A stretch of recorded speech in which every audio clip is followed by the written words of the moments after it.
दोस्तों, अगर आप भी उन यूजर्स में से हैं जिसने फ्लिपकार्ट पे लेटर सर्विस एक्टिवेट तो किया है लेकिन उसको कभी इस्तेमाल नहीं करते हैं, तो ये वीडियो बस आप ही के लिए है। क्योंकि आज के इस वीडियो में हम फ्लिपकार्ट के पे लेटर के उस सर्विस के बारे में बात करेंगे जिसके तहत अगर आप कोई भी फ्लिपकार्ट पे लेटर अकाउंट एक्टिवेट तो कर लेते हैं लेकिन उसको या तो इस्तेमाल नहीं करते हैं या महीने 2 महीने पर एक बार इस्तेमाल करते हैं, तो फिर आपके साथ प्रॉब्लम क्या क्या हो सकती है, यानी आपके उस फ्लिपकार्ट पे लेटर अकाउंट से आपको क्या क्या इफेक्ट पड़ सकता है, आज के इस वीडियो में डिटेल्स में जानेंगे। तो वीडियो को ध्यान से पूरा देखिए। अगर आपने फ्लिपकार्ट पे लेटर एक्टिवेट करके बस यूं ही छोड़ दिया है या फिर कभी कभार एक आध बार शॉपिंग किया है तो चलिए सबसे पहले डिटेल्स में समझते हैं फ्लिपकार्ट पे लेटर को। देखिए दोस्तों, फ्लिपकार्ट पे लेटर एक ऐसी सर्विस है, कोई भी फ्लिपकार्ट पे लेटर हो या फिर अमेजन पे लेटर हो, फ्री चार्ज का पे लेटर हो, पेटीएम पोस्टपेड हो, ये सारी सर्विसेज जो होती है ना, वो एक तरीके से लोन की तरह काम करती है।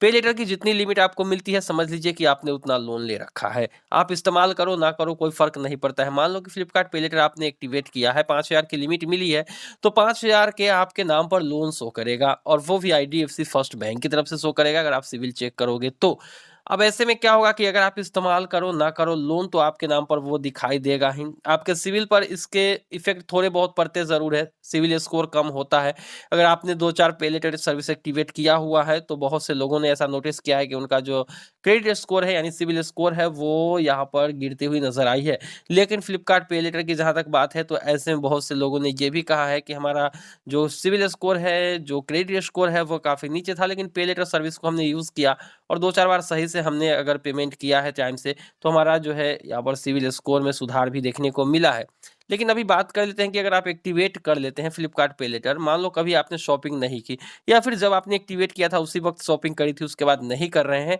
तो ऐसे में आपका फ्लिपकार्ट पे लेटर सर्विस जो है वो डीएक्टिवेट कर दिया जा सकता है। लेकिन गारंटी नहीं है कि कितने दिन में होगा, लेकिन आपका सर्विस डीएक्टिवेट होगा। चूंकि पे लेटर आपने एक्टिवेट किया है, आपके नाम पर लोन एक्टिवेट हो चुका है, आप उस लोन को कंज्यूम नहीं कर रहे हैं, यूज नहीं कर रहे हैं, तो ऐसे में क्या होगा कि आपकी पे लेटर सर्विस को डीएक्टिवेट कर दिया जाएगा फ्लिपकार्ट की तरफ से और दोबारा आपको पे लेटर सर्विस एक्टिवेट करने का मौका नहीं मिलेगा। दूसरी बात, अगर आपने पे लेटर सर्विस से कोई भी चीज़ परचेस कर ली है और उसको अगर आप पेमेंट करना चाहते हो, लेकिन बीच में ही अचानक आपका पे लेटर सर्विस डीएक्टिवेट हो गया किसी कारण से, वो फ्लिपकार्ट के ऊपर डिपेंड करता है, तो ऐसे में आप बिल पेमेंट नहीं कर पाओगे और आपका क्रेडिट स्कोर लगातार खराब होते जाएगा, क्योंकि आपके पास कोई विकल्प ही नहीं होता है बिल पेमेंट करने का। अब आपके पास एकमात्र विकल्प होता है फ्लिपकार्ट को ट्विटर के ऊपर ट्वीट करिए या फिर उनको कॉल करके पता करिए कि आप उन्हें कैसे पेमेंट करेंगे। हो सकता है तो वो आपको आईडीएफसी फर्स्ट बैंक के यहाँ पर जाके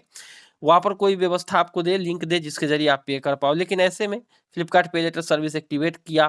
प्रोडक्ट को आपने परचेज़ किया और पेमेंट करने से पहले, बिल पेमेंट से पहले अगर वो आपका डीएक्टिवेट हो गया तो फिर आपके साथ परेशानी होगी। तो कुल मिलाकर 2 मेजर बातें जो कि अगर आप फ्लिपकार्ट पे लेटर एक्टिवेट करके इस्तेमाल नहीं करते हैं तो डीएक्टिवेट होने के मैक्सिमम चांसेस, और दूसरी बात कि अगर एक बार डीएक्टिवेट हो गया तो दोबारा आप एक्टिवेट नहीं कर पाइएगा, और अगर आप उसको एक्टिवेट करने के बाद इस्तेमाल नहीं करते हैं और लिमिट आपका ज्यों का त्यों होता है, फिर भी आपका क्रेडिट जो है या फिर आपके नाम की जो लोन है वो आईडीएफसी फर्स्ट बैंक की तरफ से आपके सिविल में ज़रूर शो करेगा। तो ये 2 मेजर बात है जिसे आपको ध्यान में रखना चाहिए। फ्लिपकार्ट पे लेटर एक्टिवेट करके अगर आप यूँ ही रख रहे हैं, तो फिर हो सकता है कि अगर आपको इस्तेमाल ना हो तो आप उसको डीएक्टिवेट करवा लीजिए, कम से कम आपके सिविल में तो ये शो नहीं करेगा। और अगर आप चाहते हैं कि हमारा डीएक्टिवेट ना हो तो आप रेगुलरली उसको इस्तेमाल करिए, 10, 20, 50, 100 का जितना आपका मन करे उतना का आप शॉपिंग करिए, रेगुलर इस्तेमाल करिएगा, किसी भी तरीके की परेशानी नहीं होगी। बाकी अगर आपको फ्लिपकार्ट पे लेटर एक्टिवेट करने में किसी भी तरीके की इश्यू आ रही है तो उस प्रॉब्लम को कैसे फिक्स करते हैं, वीडियो मैंने पहले ही डाल दी है, चैनल पर एक बार विजिट करिएगा तो आपको